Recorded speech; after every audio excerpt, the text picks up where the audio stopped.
Imperial fighter down.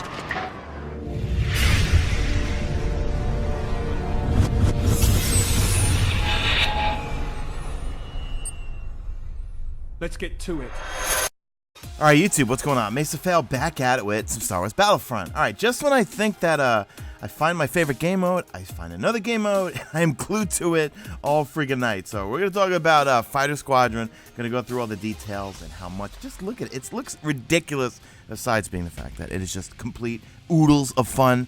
Because during the beta, when I got into a ship, what was the first thing I did? I crashed. And I was like, how am I going to get used to it? Once I get used to the controls, and we're going to go over it all, guys, it's a ton of fun. All right, so let's get the basics out of it. You could play either Rebellion or Empire. You could choose an X-Wing or A-Wing if you're the Rebellion, or you could choose a TIE Fighter or TIE Interceptor. Really have no preference, except for the Empire side. I seem to like the TIE Fighter a little better than a TIE Interceptor. Both sides have some kind of unique things. The TIE Fighters have a little bit of a speed boost, and the Rebellion, they have shields on their ships. Okay, I'll show you how to activate those in a second here. The gist of the game is it's 10v10, so 10 human players versus 10 human players, and then also mixed in with all that is 10 AI. And it's basically whoever gets to 200 points, okay? If you shoot down an AI, that's 1 point. If you shoot down a human player, that's 3 points, and some transport shuttles will spawn in on both sides. Those are worth 20 points. So the two middle bars, you see a yellow one, it's going to go orange right there because I pulled back. That's your throttle, and also the damage on your blasters, and the white bar is your health. Mine's at 100 right now. When you pull back on a throttle, which is just your left stick, so you push forward to go fast, you pull back to go slow, but when you pull back to go slow and you fill it up with orange, your blasters actually do more damage. So if you're chasing someone and you start getting closer and pull back on the throttle a little bit because you get a little bit more damage when you start laying into them with your blasters. So the way that you aim and lock on to people is you just point your crosshairs at them and you hold down L2, okay? And then you're going to hear a series of beeping sounds. That's you locking onto them. You can then use R2 to shoot your blasters at them, or use R1 as your proton torpedo. And you can see on the side you got R1, and my L1 is charging up right now. L1 on the Rebellion side is a temporary shield, okay?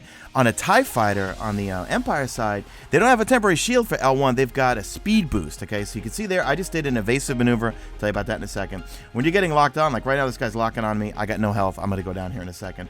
You could use L1 to give you a temporary shield, as well as pull one of those evasive maneuvers, okay? Evasive maneuvers, the way they work is on your D-pad. You can see it should be fully charged when I spawn in right here. Let's see. Show me, please. 1, 2. Yeah, okay. If you go left or right on the D-pad, you're going to do like a barrel roll. If you press up on the D-pad, you'll do a full 180 and turn around. So what I usually do is if someone's locking onto me and you'll get a visual and well, you'll hear a beeping, you'll see a notice on the screen, and you'll hear someone say, someone's locking onto you. What I do is I press up on the D-pad to do a full 180, and I also press R1 if I'm on the Rebellion side to get my shield, and if I'm on the Empire side, I press R1 to get that speed boost to get out of there. Now, if you're low on health, get the hell out of Dodge and go down on the ground and pick up one of these things. Vehicle repair, okay? It's not going to give you your full health back, but it's going to give you about 50%.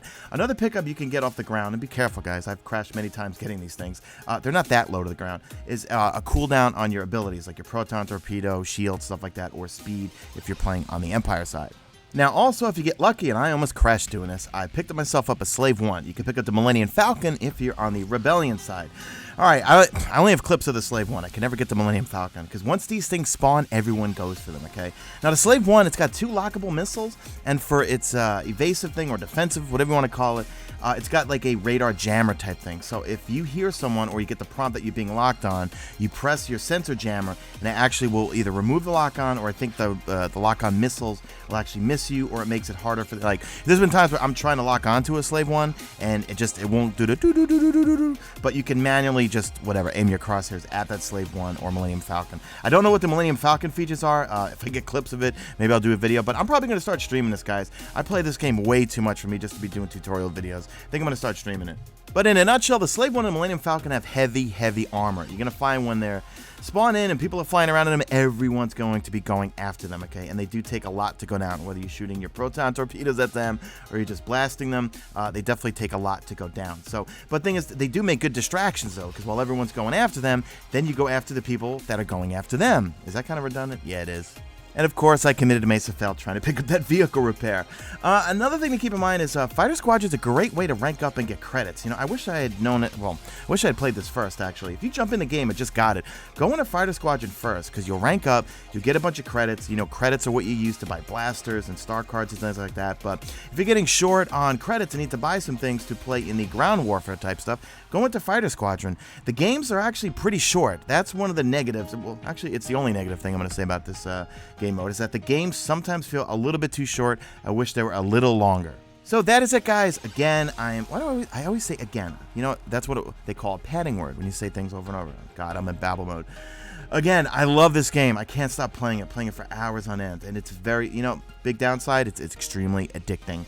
That's it. Drop a like at this video, only if you see fit. Follow me on the Twitter at Mesa Sean. Check out my stream, which is sometimes on YouTube, sometimes on Twitch. That's it. I'm out of here like Vladimir.